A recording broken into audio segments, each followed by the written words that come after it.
guys, welcome back to my channel. It's me, Luna Giselle, and today I wanted to do this really impromptu video, rectifying the birth chart of Simone Biles, the GOAT of gymnastics. She's in Tokyo right now as we speak, just withdrew from the all-around final and the team final due to mental health concerns, taking care of her mental health, self-care, and I support her, and a lot of people do, and some people are disappointed, but that's really none of their business what she chooses to do for herself. What? She's already Simone Biles, whether she competes this Olympics or not. She's already done her Simone Biles things. I don't know why people are all riled up. I was playing around. Her birth time isn't publicly available, so I've always been playing around, like trying to see what her birth time is and things like that. And all I know is that how she came up and dominated is very Rehuvian, and it's very Purva, which is the nakshatra of her son. And it's her Amakarka. Her son is her Amakarka. And Venus is her Amatya Karka. And they're both conjunct in the same sign in Aquarius in Purva. It's just a lot of her coming up out of nowhere. And, well, not nowhere. Obviously, she's been working on it her whole life. But she just came and dominated, which is a theme of Purva, which I'll explain later in a different video. But I wanted to see if I could rectify her chart right here, show you guys what I got, and using Astrocartography Vimshottari Mahadasha I. So yeah, let's get into it. This is all speculation. I'm not saying this is facts. This is all just based on my opinion and my observation from learning astrology, practicing astrology, and then also being a huge fan of Simone Biles. She really inspires me. So let's get into it. So this is her chart. This is her South Indian and North Indian chart. This is the Vedic chart, showing her sun, moon, rising, her moon nakshatra, her planets as well. And she's born March 14th, 1997. I put this birth time, this is not her real birth time, but around 3:27 a.m. in Ohio, Columbus, Ohio, USA. So I do know how to read these charts, but the way I'm going to be explaining things, I want to use the circle chart, which is the tropical chart, but I am using Lehiri Ayanamsha and whole signs. Here we have, I put her as a Sag ascendant with, it's Purvashara here, but it could be Uttarashara. But I think she has Sag ascendant ruled by Jupiter in the second house. Here with Uranus and Neptune. Uranus and Neptune are usually considered in modern astrology, not in Jyotish at all. So, but this, I feel like this is something to note with these outer planets. I have my own, when I think about outer planets, I think about that we cannot see are the forces that we cannot control, and they're really linked to God and divinity. Jupiter is debilitated in Capricorn. I think still bringing her wealth here as her chart ruler, even though it's debilitated. Hey, it's me from the future. I wanted to mention that as I'm editing this, I'm realizing it. I'm like, oh my God, I should have mentioned this, but you know, you're doing something impromptu, you don't really see it. So Simone's debilitated Jupiter gets canceled out by Parivartan Yoga, which is a mutual exchange between planets. And it shows a lot of emphasis here on her career. And Jupiter is in a Saturnian sign, Jupiter is in Capricorn, and then Saturn is in a Jupiterian sign, Saturn's in Pisces. So that it cancels out that debilitation, or lessens that debilitation and making it easier, because those planets are talking to each other like, hey, I see you, you see me, and we can work together because you're in my sign and I'm in your sign, and we can bring blessings into your life via your family, via your finances, via your self-worth, via your material possessions, period. Thought I would mention that. And it's bringing her wealth to her immediate family. Second house is her immediate family. I chose this time mainly because I just knew she had Rahu and Mars in the first house. 10th house is how the world perceives you. This is the house of your career. And in Virgo, she's very much a perfectionist, very skilled, and very determined. And Mars is all about this determination. And with Rahu right here, very tightly conjunct in Uttara Phalguni Nakshatra, it's all about devotion to her career and devotion to her legacy, devotion to connecting and fulfilling a promise. And then this is what creates a lot of pressure for her as well to perform. When you're called the greatest of all time, that pressure just comes naturally. You know, everyone else is putting that on you, and things like that. Michael Jackson also has Purva Bhadrapada, and he's known as the king of pop. Usain Bolt, known as the fastest man on the planet at some point, Purva Bhadrapada moon. I can go on and on and on. I have a separate video on it, but it's just this recognition here, and it's opposing, making this beautiful big ass opposition to her sun, which is in the 3rd house, and her Mercury, which is in the 4th house, and Ketu here. Another reason why I believe that she has Ketu in the 4th house, you don't see Ketu here, it's kind of funny, but she has Ketu in the 4th house with her Mercury and Saturn, and I believe she has this because she is not in, she doesn't have a relationship with her biological mother, as far as I know. As far as I know, she was adopted due to her mother doing a lot of drugs, alcohol. Pisces is also the sign ruling all of those things. So getting lost into the abyss. So she's detached from her real biological mother. And Saturn will create blockages, and 4th house is the mother. But it also creates devotion. Saturn is something that you're devoted to as well. So, because it takes a long time to cultivate the rewards of Saturn. And 4th house has to do with where you come from, the lands that you come from. So Saturn in the 4th house makes her very dedicated and loyal to where she came from. She even has a gym. They built a gym. Her and her grandparents built a gym over there that she trains at in Texas, where she lives. Pluto is also trining this Saturn in the 4th house as well from the 12th house. So it's also destroying or creating a lot of power coming into your 4th house, or the lands you came from and things like that. Moon in the 6th, her mind is in the 6th in Rohini Nakshatra. So and it's opposing Pluto. So her mom, Moon Pluto aspects, a mother who's very up and down, and Pluto being in the 12th house means she had the mother had some hidden things, that addictions or something that had control over her life that was bothering her. So we see this here. So Moon in Rohini Nakshatra, and this is an exalted moon. This exalted moon right here is why she's able to be so determined, why she's so successful. 6th house has to do with habits. 6th house has to do with routines, work, enemies, and all around service. So she knows that she's dedicated and very determined to do things. That's why has this strong mind here. And it's in Taurus. So it's ruled by Venus. So it's actually helping her out. And her Venus is over here. The ruler of her moon is over here with her sun. So she's dedicated to all of these things, Saturnian and Purva Bhadrapada.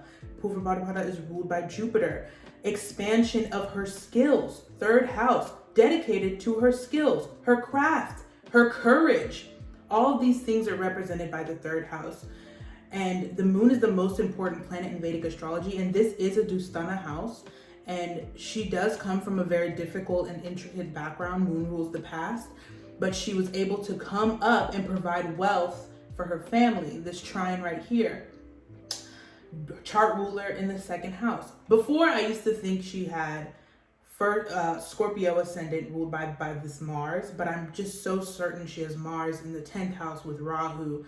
She has that same type of dedication and fire that Beyonce Knowles has, who similarly has Rahu conjunct Mars in her 10th house. With just these planets here, I know lots under the horizon, but she is a very private person. Not everybody knows her personal self. You know, she does have relationships. She's inclined to them.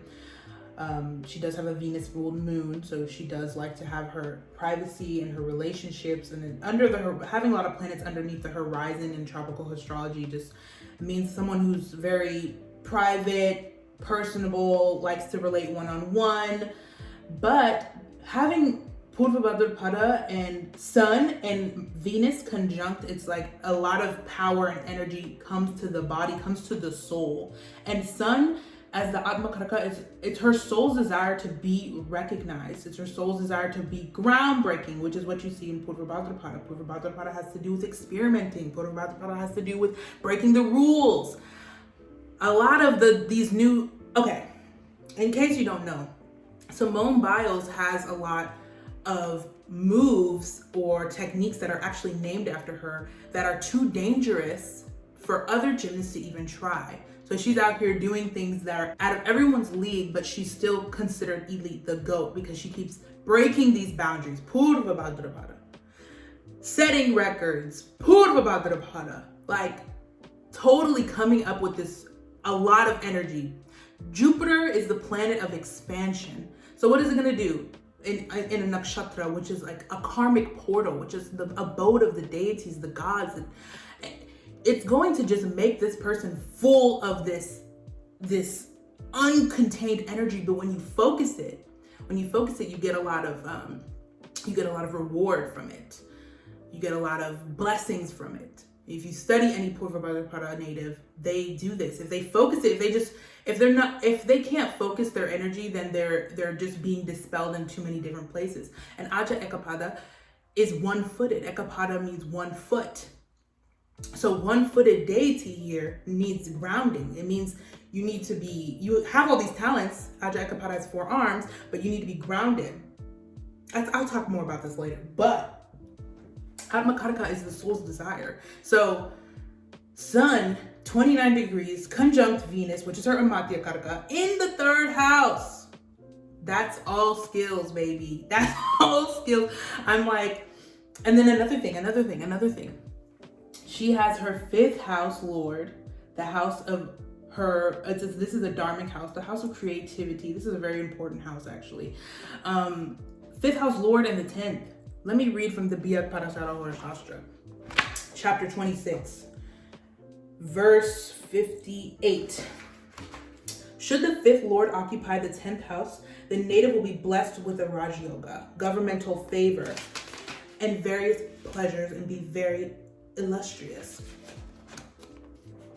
She has a lot of honor, okay? And she's doing something for America, which is also why I'm like, she does have 4th house placements, because she does have status and notoriety in her land in the 4th house of the USA. This is where she's from.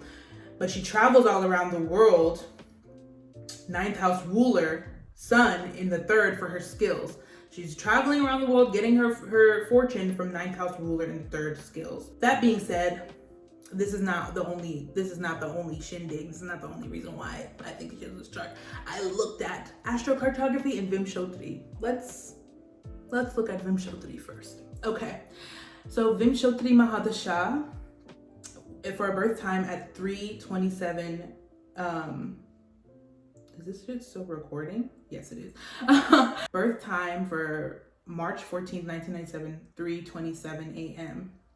So we scroll down. She's been doing gymnastics professionally since 2013, right? So let's look. We scroll down. Look at this. She's been in her Rahu Dasha since 2013. Now, give or take the minutes, this could change, this date could change, but currently she is in her Rahu Dasha. Where is Rahu placed? Rahu is ruling her life right now. Rahu is the Lord, the great Lord of this period in her life, the last 18 years. So let's go back. Rahu's over here in the 10th house of career. What did she get? What did she get from this Rahu Dasha? Her career. Her career was established here. Fame. Rahu is the Karaka for fame. Rahu is the Karaka for fame, and she's breaking these rules. Rahu rules innovation in Vedic astrology, and it's also the co-ruler of Aquarius. Some Jyotishis don't agree with this, some do. It's more of a modern thought of Vedic astrology. But Rahu, since 2013, when she started actually competing professionally here and dominating, ever since she came out, she hasn't lost, to my understanding. And so right now, let's go to 2018, she's been in her Rahu Saturn Dasha. So she started putting a lot of pressure. And what was the last Olympics? 2016, right? So Rahu Jupiter 2016, she was doing this, and then it became Rahu Saturn. And Saturn is over here, like I said, in her 4th house. 4th house is the house of your mental health. This is the house of your mental well-being. Rahu is the planet that will create a lot of doubts. Shanivat Rahu. So that means Shani, Saturn, is acting, Rahu, is acting like Saturn. They're both kind of dissimilar, but they're not the same at all. They do have different personalities, because Rahu doesn't really restrict anything. like Saturn does, or delay anything. But like I said, this is another aspect with that time of birth. Rahu Dasha began 2013. She began her career, and she has Rahu in the 10th house. So, and it's going right now. So I also use astrocartography for this, okay? I also used astrocartography here, okay? And a relocation chart, which is here. So Japan is over here. Tokyo is over here, right? And she's right between her sun line and sun descendant and Venus descendant line. Descendant is the 7th house, pretty much. And then Mars goes to her ascendant and Mercury goes to her descendant here. So, but it goes to the ascendant over here. So this is just indicating that from her 3rd house, it's all going to the 7th house of other people. So then there's this feeling, the soul's desire is like, oh, it moves over here to the 7th house. It's like, hey, wait a minute. I'm starting to do things for other people. It's starting to feel the pressure. This is why astrocartography is quite important. And I know she hasn't been in Tokyo that long, but you will feel different things based on where you travel. You will. You will be feeling different things. This is why astrocartography is really cool. So she's over in Tokyo, the Venus descendant, sun descendant. Her light and her values start to become 7th housey in the name of other people. But let's look into the details. Let's look to the details.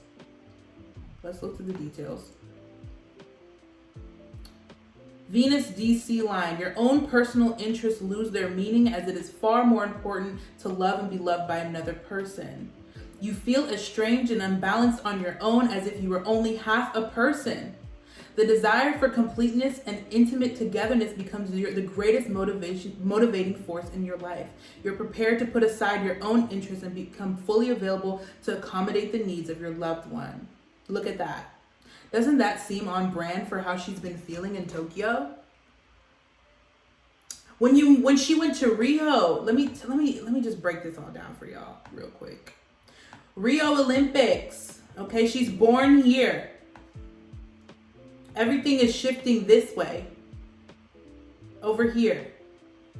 Pluto on the midhaven. Rio's in Brazil somewhere. I don't know where at.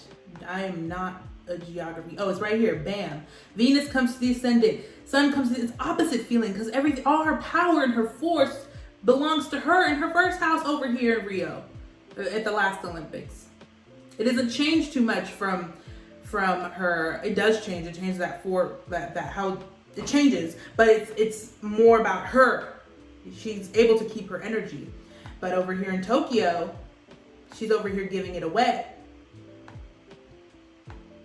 We come over here to Tokyo, she's giving it away. Bam, 7th house.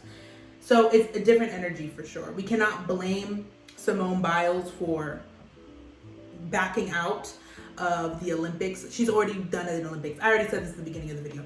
She's already got her roses. She's cheering other people on, as the description even said. She's cheering other people on. Your own personal interests lose their meaning as it's far more important to love and be loved by another person. She probably misses her boyfriend. She probably misses her family. That support system. If they were allowed to be here, maybe she would have felt better. Honestly. So let's look at the relocation chart. So relocation chart, we have, this could be shifted a little bit, Rahu creates a lot of doubts as well, and she's in her Rahu Dasha. I keep clicking it. She's in her Rahu Dasha. So she could have Virgo ascendant, it's like really, really fine. I'm like, she could have Virgo ascendant, and it could shift a little bit. But like I said, it's an approximate time because it's conjunct. So this would still be conjunct the ascendant. Chart ruler is over here in the 7th house, conjunct the 8th house cusp, conjunct Mercury. And this is like her 4th house of her natal chart comes to her 8th house. Her mental health, 4th house comes to her 8th house of the house of ups and downs, the house of crisis. So in Tokyo, look at that. Tokyo, she's feeling this transformation, this ups and downs, and her emotions are on blast. And her mind is on blast for the public to see because it's like, look, I'm just going to be frank with y'all. But ultimately, it gives her peace, right? She's not here trying to, and then Pluto moves here, so her homeland, like, it's a lot. It goes deep, but it's a lot for her to perform well. Look at all of these conjunctions, very, very tight. It's hard for her to perform well. I feel like she can perform. Her mental health goes through an up and down, and then she got Rahu with the ascendant, creating a lot of doubts in her abilities. Chiron in the third. Chiron isn't considered, asteroids are not considered in Vedic astrology, but I'm looking at this tropical chart. We got Chiron, the wounded healer, in the third. Maybe she doesn't feel as capable. She got something called the twisties in gymnastics. I just learned about this through my friend, my bestie. Hi, Chioma. So the twisties are when you're, as gymnasts, you try to do a flip, you're trying to do an exercise or a talent or a skill or a move, and your brain doesn't connect with your body to be able to do it in the middle of the air, to twist your body around. So it's like a mind-body disconnection here, which is very Ketu-like. Being disconnected from the body. So, but Rahu will do this because it's like your mind is elsewhere, your mind is doing something else. So in the middle of the air, it's very dangerous to like lose connection with your body because you could fall wrong. So when Simone realized that in practice or whenever, she realized that when she did the vault, she realized like, hey, I can put myself in danger and I could also lose this for our team. They have a strong team. Full with Purva Bhadrapada and Rohini people as well, by the way. Let me insert something here. So yeah, it's just a lot of doubts came into her mind when she's in Tokyo. A lot of her not feeling like she can connect with her body and herself. And also, Rahu is obsession. So we're seeing Rahu, if it's moving to the second, right? Let's say it's moving to the second. She's prioritizing her self-worth. Second house is self-worth. So Rahu is obsession. Mars is the action you take. Action towards her self-worth. Ruled by this Mercury in the 8th over her mental health, over what she feels on the inside. So yeah, this is just a short little breakdown. It obviously goes deeper than this. It's really cool to see. I just did this for fun. I love Simone Biles. I'm very happy that she chose herself over a medal or what other people expect her to do. It's her life, it's her talent, it's her body. She's able to do what you want with her body. You know what I'm saying? So I hope you enjoyed this video. I hope it was insightful for you to see how you can use Vimshottari and even astrocartography sometimes to rectify a chart. I don't really use astrocartography to rectify, but it's interesting. You can. I'm like, maybe one day they'll see this video and you'll be like, wait, no, Simone was actually born at 3:27 a.m. Like, this is spot on. Or it could be totally wrong. This was all a speculation and just for fun based on the knowledge that I have and how I'm seeing her life play out. But yeah, I hope you enjoyed this video. If you like this video, hit thumbs up. Don't forget to subscribe. Catch me on Nova Network, posting on the Vedic Astrology Forum, as well as the other forums too, and getting connected with other spiritualists and making a nice safe space for astro nerds to converse. And also follow me on Twitter and Instagram and TikTok. And yeah, I'll see you guys in my next video. Hopefully, yeah, I'm rambling at this point, but thanks for watching. Luna Giselle out.